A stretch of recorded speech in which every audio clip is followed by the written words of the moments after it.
Now we know why Henry Cueller opposed term limits so adamantly. Hi, I'm Philip Blumel. Welcome to No Uncertain Terms, the official podcast of the term limits movement, published on May 6th, 2024. This is episode number 237. Your sanctuary from partisan politics.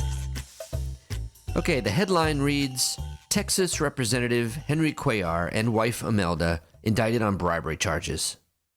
And so it is that longtime term limits opponent, Representative Henry Cuellar, faces Department of Justice charges that he took bribes, laundered money, and used his office to influence U.S. policy for Azerbaijan and also in favor of a Mexican bank.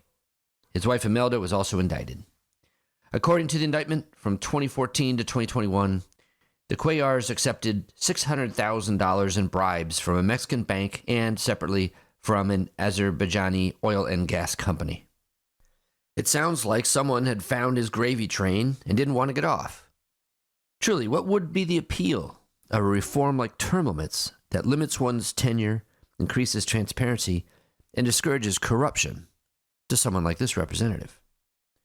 The Department of Justice claims, quote, the bribe payments were allegedly laundered pursuant to sham consulting contracts through a series of front companies and middlemen into shell companies owned by Imelda Cuellar, who performed little to no legitimate work under the contracts.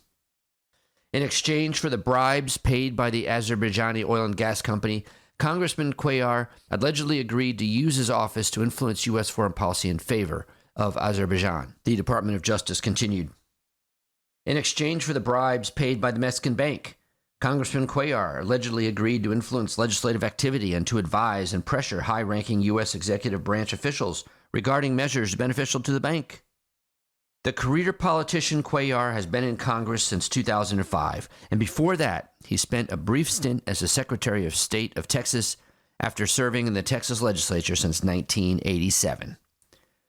The 37-year political veteran and his wife are each indicted on 2 counts of violating the ban on public officials acting as agents of a foreign principal, 2 counts of bribery of a federal official, 1 count of conspiracy to commit concealment of money laundering, 5 counts of money laundering, and wire fraud. Yes, conviction of all these crimes would mean a long, long prison sentence, possibly decades. Now, Representative Cuellar's response to his indictment is interesting. Let me be clear, he said. I'm running for re-election and will win this November. Hey, if history is any indication, he might be right. Don't forget about U.S. Senator Bob Menendez of New Jersey. As we have reported on this podcast, Menendez was first indicted on corruption charges very similar to Henry Cuellar's back in 2015, and yet held his seat decisively in the 2018 elections. Such is the power of an incumbent member of Congress in our current system. Over 90% of the time, candidates for Congress with the most money wins. Over 90% of special interest donations go to incumbents. Now, although Menendez was acquitted, the Department of Justice came back with a battery of new indictments in 2023, less than a year ago, over Senator Menendez and his wife's alleged accepting of bribes, including cash, gold bars, luxury cars, etc. He is accused of acting illegally as an agent of Egypt. Similar story. Senator Menendez is not participating in the Democratic primary for the 2024 elections, however, but he is telling the press that he might run as an independent. Like Cuellar, Menendez also is a term limits opponent who has been in politics for over 37 years and will have to be dragged kicking and screaming away from the trough. So, sure, Cuellar can be forgiven for some confidence.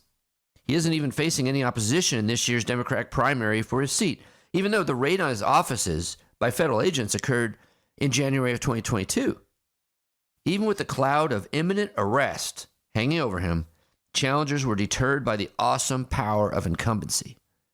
As a result, Henry Cuellar is assured of being the Democratic nominee in this safe blue district. Now, in addition to being corrupt, Representative Cuellar has also been an active opponent of term limits. Oh, or do I repeat myself? Let's discuss that history after this brief PSA. This is a public service announcement. David Brog, Nevada State Chair for U.S. Term Limits and candidate for Nevada State Legislature, discusses one of the most important concerns of voters he talks to while on the campaign trail: professional politicians. And importantly, he offers a solution. I'm going to people's doors and literally asking, what's on your mind? What can I do for you? What's important to you? So, of course, you're going to hear about the economy. You're going to hear about crime.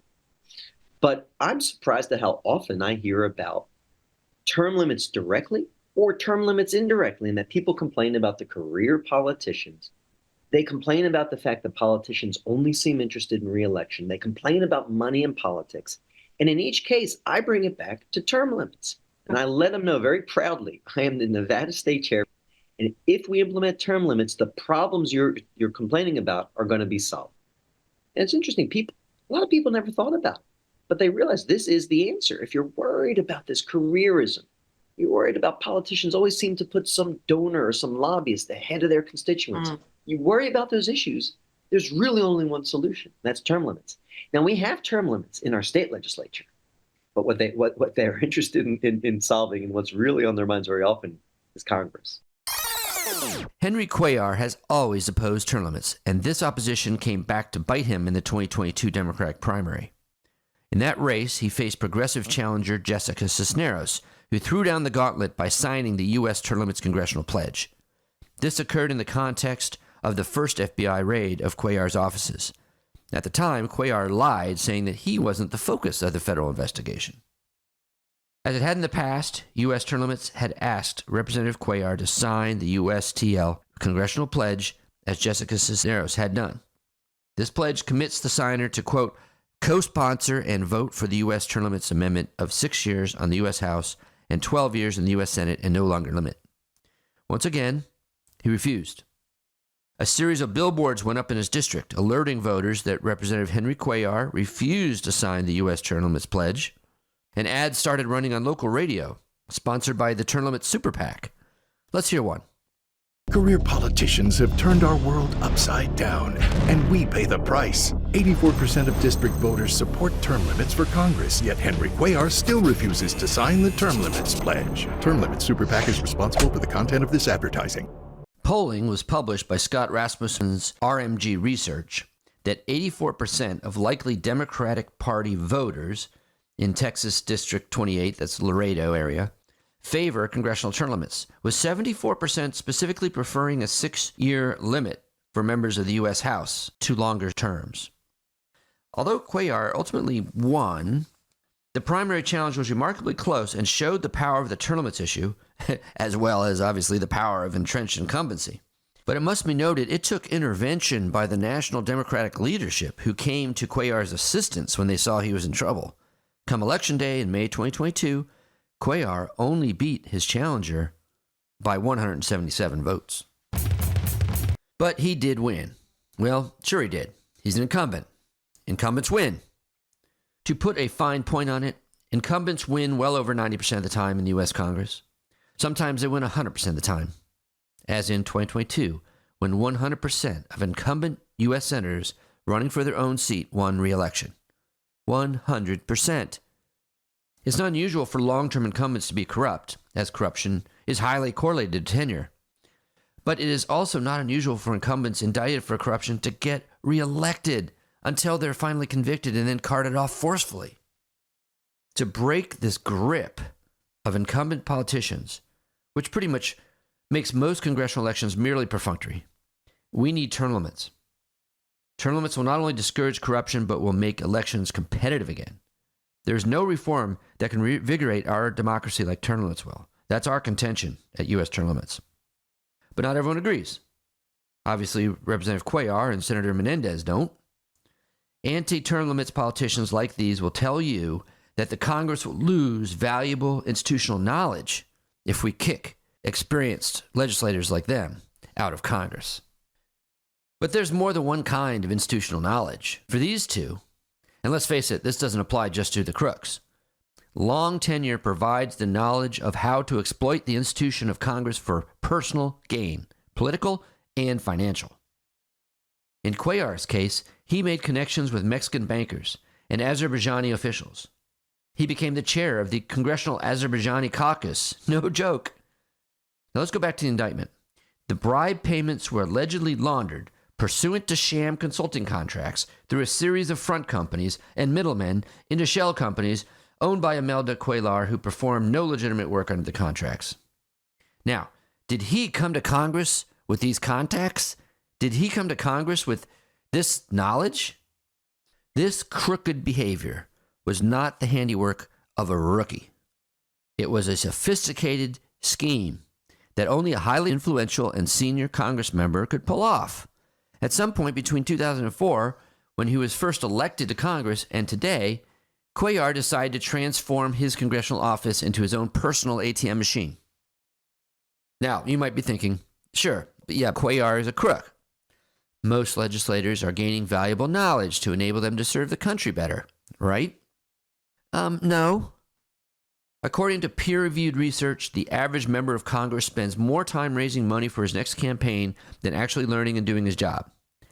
CBS's 60 Minutes has reported that members spend up to 5 hours per day on the phone begging donors for cash, much of which they send back to their political party in exchange for committee assignments. Former Senate Majority Leader Tom Daschle estimates that members spend, quote, 2/3 of their time fundraising. Now, I don't think that this can be put any better than by our own Nick Tomboulides, Executive Director of U.S. Term Limits. Last year in an op-ed, he wrote, quote, despite what opponents of term limits claim, there's no folksy schoolhouse rock-style democracy on Capitol Hill. Members are not carefully studying 2,000-page bills and becoming policy experts. They're raking in cash and doling out favors, all to protect their beloved political careers. Or, in my words, politicians do politics. Not fair? Hey, we have a careerist Congress of long-term incumbents who must have amassed quite a treasure chest of institutional knowledge, and yet these institutional encyclopedias have done a miserable job contributing only partisanship and venom to our country, while nearly every major problem goes unsolved.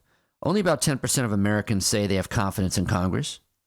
And despite all its knowledge and all its experience, Congress hasn't passed a budget legally and on time in 30 years. So I beat up on two Democrats today, Representative Cuellar and Senator Menendez. So let's give the last words in this episode to Representative Jared Golden, a pro-term limits Democrat from Maine. I think sometimes institutional knowledge can actually be a bad thing. So we have a professional corps of politicians right now, and just the institution itself. Let's look at like a debate like what's going on right now over the debt ceiling, raising the debt ceiling so we can continue to meet our obligations that we owe. It's about the creditworthiness of the country and also our budget. And there's a whole institutional knowledge based upon years of learned experiences and battles past fought about how to go about winning, right? And what's winning? The Dems beat the Republicans, or the Republicans beat the Dems. There's all kinds of institutional knowledge about how to posture and jockey and position in order to get the big win, crush the other side. Very little conversation about what's in the best interest of the country. Like the show? You can help by subscribing and leaving a 5-star review on both Apple and Spotify. It's free. Thanks for joining us for another episode of No Uncertain Terms. The term limits convention bills are moving through the state legislatures. This could be a breakthrough year for the term limits movement. To check on the status of the term limits convention resolution in your state, go to termlimits.com/takeaction.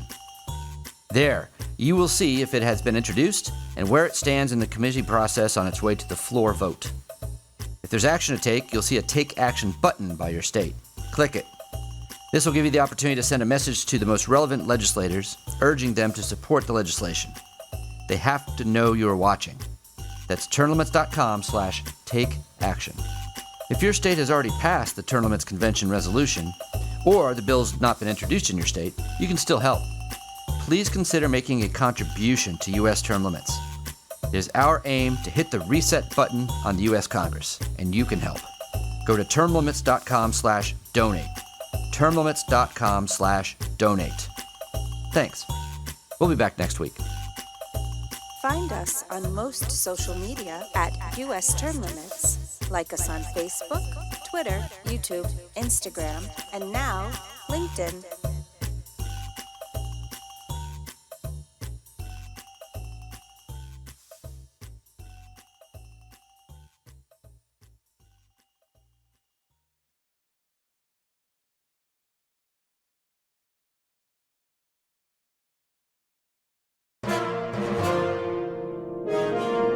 USTL.